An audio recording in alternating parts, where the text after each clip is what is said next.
بدعوة إلى يوم الدين۔ تمام تعریفیں اللہ رب العزت کے لیے ہیں جو ہم سب کا سارے عالموں کا رب ہے، بڑا مہربان نہایت رحم والا ہے۔ درود و صلاۃ و سلام ہو سید الانبیاء خاتم النبیین رحمت للعالمین سیدنا محمد رسول اللہ صلی اللہ علیہ وسلم۔ آپ کے اہل بیت اعظام صحابہ کرام آپ کی جو اتباع کریں، آپ کی اتباع کی طرف بڑھائیں ہم سب پر۔ حاضرین کرام، سب سے پہلے اللہ کے شکر اور اس کی حمد و ثنا کے بعد میں سینٹر کے قائد اور میر کارواں جناب سلمان خورشید صاحب کو مبارکباد دیتا ہوں کہ انہوں نے سینٹر جن لوگوں نے یہ قائم کیا، یقیناً آج ان کی روح خوش ہو رہی ہوگی کہ ملت کے اس سب سے اہم مسئلے پر انہوں نے یہ کانفرنس بلا کر ایک ملت کی ذمہ داری کو اپنے مضبوط ہاتھوں میں لیا ہے۔ اللہ آپ کی نصرت فرمائے۔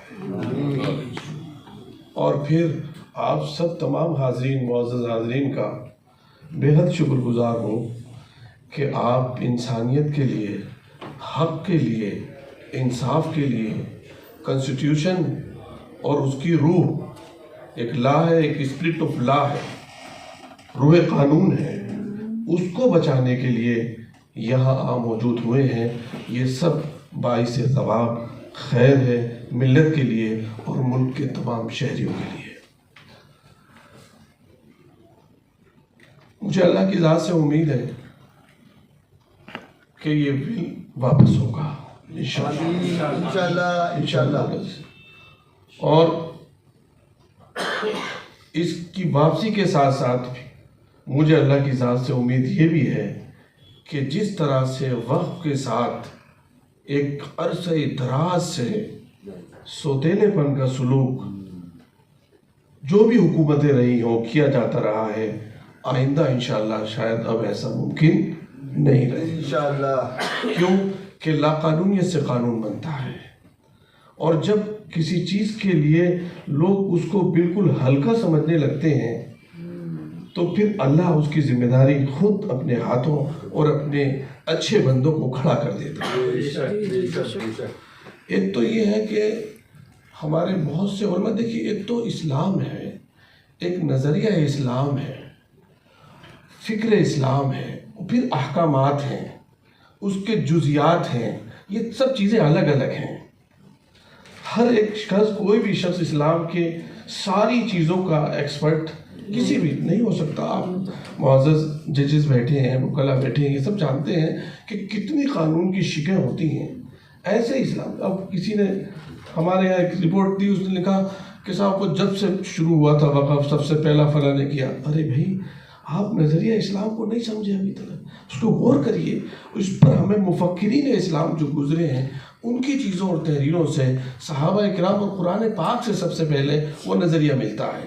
سب سے پہلا وقف کیا ہے؟ اس روئے زمین پر گلستان ہے جسے دنیا کہتے ہیں، دنیا کے اس گلستان میں وہ سب سے پہلا گھر خدا کا، ہم جس کے پاسباں ہیں وہ پاسباں ہمارا، وہ کیا ہے؟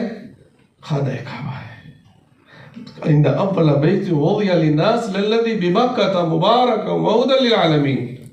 سب سے پہلا گھر روئے زمین پر جو انسانوں کے لیے خدا واحد کی عبادت کے لیے وضع کیا گیا، وہ مکے میں ہے۔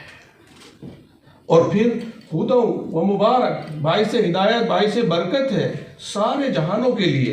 یہاں سے وقف کا آغاز ہوتا ہے۔ ایک بڑی تہمت زدہ بات کہی جاتی ہے، میں نے خود سنا اسے 26 جنوری کے ادھر جب سے کچھ پروگرام کچھ ایک ڈیکیڈ سے ہو رہے ہیں کہ کرسچینٹی اور اسلام تو باہر سے آیا ہے ملک میں۔ اب اس بات کو، اس حقیقت کو ہم سب کو کہنا چاہیے۔ حضرت آدم علیہ السلام جو سب سے پہلے نبی ہیں وہ ہندوستان میں بھیجے گئے، سب سے پہلی ماں حضرت حوا ہندوستان میں بھیجی گئیں، اس لیے سارے ممالک جتنے بھی ہیں مسلم اور مسلم، ان کا سب کا پہلا گھر ہندوستان، میرا وطن عزیز ہے۔ یہ فلسفہ غلط ہے۔ تو سب سے پہلا وقف خانہ کعبہ ہے، اسی لیے میں نے پارلیمنٹ میں بھی اس طرف اشارہ کیا تھا۔ پھر اب یہ تو نظریاتی چیز ہے، اس کی عبادت کے لیے ضروری ہے کہ یہ انسان، اس کی عبادت کے لیے ضروری ہے، فنڈامنٹل ضروری ہے، جیسے بغیر وضو اور غسل کے نماز نہیں ہو سکتی، وہاں کی حاضری کے لیے ضرورت ہے کہ اس عقیدے کو کم سے کم مانے انسان کہ سب کا رب اور سب کے ماں باپ ایک ہیں۔ اگر وہ اتنی پاکیزگی بھی اس کے اندر نہیں ہے تو they can't allow to enter them۔ کیوں کہ یہ جب برابری نہیں کرے گا، وہ جب چھوا چھات کرے گا، بھید بھاؤ کرے گا، نسل انسانی کو بانٹے گا، کیسے؟ اسی لیے اس پاکیزگی کے لیے عبادت ہے وہ، اور چونکہ عبادت میں ڈسٹربنگ ہوگی اس لیے منع کیا گیا، کسی کو حقارت کی وجہ سے وہاں منع نہیں کیا گیا، تاکہ یہ عبادت ہے۔ یہ اسی لیے وقف میں جو بار بار جو کہا گیا، جن لوگوں نے بھی یہ لائنیں لکھی ہیں، ان بہت سی چیزوں پر ضرورت نہیں ہوتی، حالات ایسے ہوتے ہیں کہ لوگوں کو ٹرسٹ ہوتا ہے، سمجھ ہوتی ہے، شعور ہوتا ہے۔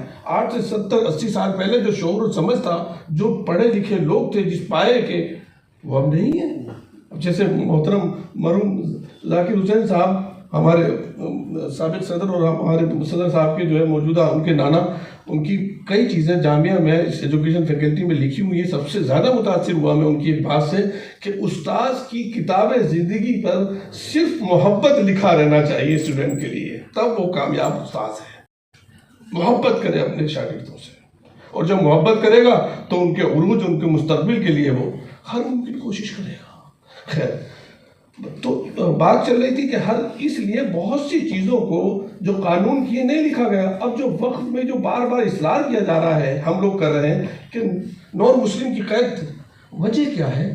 جب تک اس سسٹم کی عبادت کی نیت نہیں ہوگی، جب تک اس کے اندر مخلص نہیں ہوگا۔ بہرحال سینٹر جو ہے الحمدللہ اس رہنمائی کو دیش کے اس نازک وقت میں آپ کی سربراہی میں بہت بہتر طریقے سے انشاءاللہ انجام دے گا، اور مجھے امید ہے جو الائنس ہیں رولنگ پارٹی کے، وہ بھی، ان کو بھی آپ انشاءاللہ بلائیں گے، اور آپ خود جو 2 اسٹیٹوں میں ایسی حکومت بھی ہے حضرات کی، وہ بھی آپ کو انشاءاللہ، مجھے امید ہے جب ہم نیک نیتی سے آپ کی سربراہی میں انشاءاللہ یہ قدم اٹھے گا، تو مجھے امید ہے کہ یہ پہلی انشاءاللہ ہماری، ہم سب کی، کانسٹیٹیوشن کو چاہنے والوں کی جیت ہوگی کہ ہم انشاءاللہ اس قانون کو اللہ نے چاہا تو ریجیکٹ کر دیں گے انشاءاللہ۔ وآخر دعوانا الحمدللہ۔